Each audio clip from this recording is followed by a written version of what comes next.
तो देखिए बच्चों, अब हम बात करने वाले हैं क्वेश्चन नंबर 10 की। जो हमें क्या कह रहा है, देखिए find the charge supplied by the battery in the arrangement shown in figure. इस तरह का अरेंजमेंट आपको दे रखा है और आपसे सवाल पूछा गया है find the charge supplied by the battery. देखो बिल्कुल बेसिक से सवाल है, अच्छे से हम करते हैं इन सवालों को।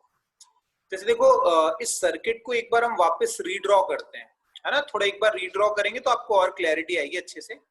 जैसे मान लो इस पॉइंट को मैं ए कंसिडर कर लेता हूँ और इस पॉइंट को बी कंसिडर कर लेता हूँ। तो देखो ये वाला पॉइंट भी बी होगा आपका, और आप ध्यान से देखोगे तो ये कंडक्टिंग वायर है, ये पॉइंट भी आपका बी होगा और ये पॉइंट आपका ए होगा, ये सिंपल कंडक्टिंग वायर है। तो देखो मैंने क्या किए, ये दो पॉइंट्स बनाए ए और बी। अब देखो ये ए और बी के बीच में बैटरी जुड़ी हुई है, तो ए और बी के बीच में देखो बैटरी जोड़ देते हैं हम। बैटरी का नेगेटिव टर्मिनल ए से जुड़ा हुआ है, पॉजिटिव टर्मिनल बी से जुड़ा है। इस तरह से मैंने बैटरी जोड़ दी ए और बी के बीच में। वैसे देखो ए और बी के बीच में 5 माइक्रोफैरेड का कैपेसिटर जुड़ा हुआ है, तो ए और बी के बीच में इस तरह से मैंने 5 माइक्रोफैरेड का कैपेसिटर लगा दिया।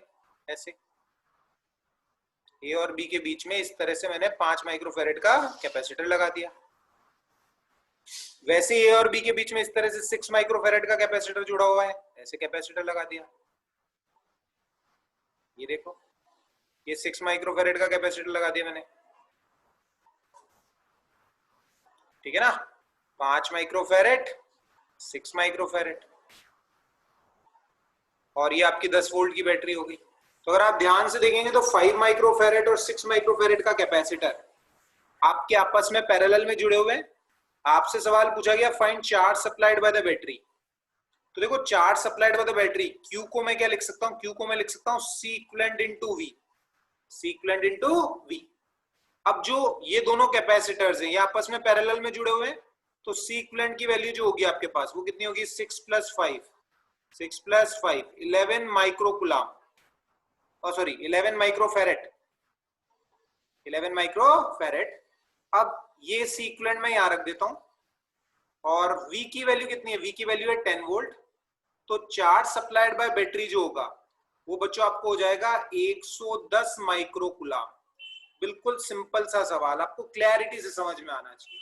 अच्छा, कभी आपसे ये भी पूछ सकते हैं कि इस पर कितना चार्ज होगा, इस वाले कैपेसिटर पे कितना चार्ज होगा और इस पर कितना चार्ज होगा। मान लो पूछ लें कभी आपसे कि Q1 और Q2 की वैल्यू क्या होगी, तो आप क्या लिख सकते हो, Q1 की वैल्यू जो होगी वो होगी 5 इंटू इसके अक्रॉस पोटेंशियल डिफरेंस कितना है 10 वोल्ट का, Q बराबर CV है ना, C is 5 and potential difference is 10, तो ये आ जाएगा 50 माइक्रोकुलाम।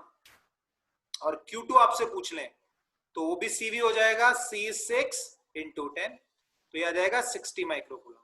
तो बेसिकली यहां से कितना चार्ज आ रहा है, 110 माइक्रोकुलाम आ रहा है। 110 में से 50 इधर चल जाएगा और 60 इधर चल जाएगा। इस तरह का सवाल है बेसिकली। तो एकदम कॉन्सेप्चुअली आपको क्लैरिटी होनी चाहिए सवाल में।